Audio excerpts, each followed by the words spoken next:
ન માત્ર મસૂદ અઝહરનો સાળો પણ તેનો મોટો ભાઈ પણ ખલાસ થઈ ગયો હોય તેવી માહિતી પ્રાપ્ત થઈ રહી છે। અત્યાર સુધીમાં લગભગ 350 આતંકીઓનો ખાત્મો થઈ ચૂક્યો છે। પુલવામાના હુમલા બાદ જૈશ જે ભારતીય વાયુસેનાના નિશાને હતું, મસૂદનો મોટો ભાઈ તે પણ માર્યો ગયો છે। કાશ્મીર ઓપરેશન હેડ મુફ્તી અઝહર ખાન અને મસૂદનો મોટો ભાઈ આ હુમલામાં માર્યો ગયો।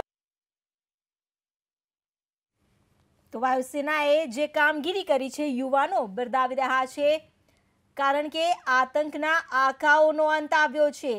આ તસવીર જે આપ જોઈ રહ્યા છો, ઇબ્રાહિમ અઝહર જે મસૂદનો મોટો ભાઈ હતો અને એરલાઇન્સના કિડનેપિંગમાં પણ જે ઇન્ડિયન એરલાઇન્સને નેપાળથી જે કિડનેપ કરી હતી તેમાં પણ તે સામેલ હતો। ઇબ્રાહિમ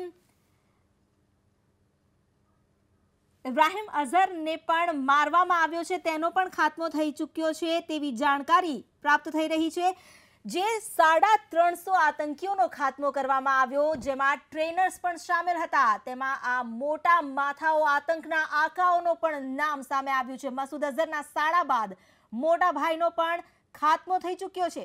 ભારતીય વાયુસેનાએ જે પરાક્રમ અને શૌર્ય બતાવ્યું છે તેનો પુરાવો આતંકનું જે સૌથી મોટું નામ ગણાતું હતું, જે દુનિયાભરમાં આતંક ફેલાવી રહ્યા હતા, તેવા આતંકીઓના ખાત્મા માટે આજે સવારે જે કાર્યવાહી કરવામાં આવી, જેમાં મસૂદ અઝહરના સાળા યુસુફ અઝહરનો ખાત્મો થયો છે, તો મસૂદનો મોટો ભાઈ ઇબ્રાહિમ અઝહર પણ માર્યો ગયો છે। કાશ્મીર ઓપરેશન હેડ મુફ્તી અઝહર ખાન અને મસૂદનો મોટો ભાઈ માર્યો ગયો છે। કહી શકાય કે આતંકના મૂળિયા ઉખેડવાની જે વાત હતી, જડ સુધી તો વાયુસેના પહોંચી ચૂકી છે। જે એવા માથાઓ હતા, જે એવા ટ્રેનર્સ હતા, જે હજારો આતંકીઓ પેદા કરી રહ્યા હતા, તેવા ટ્રેનર્સને મારી નાખવામાં આવ્યા છે।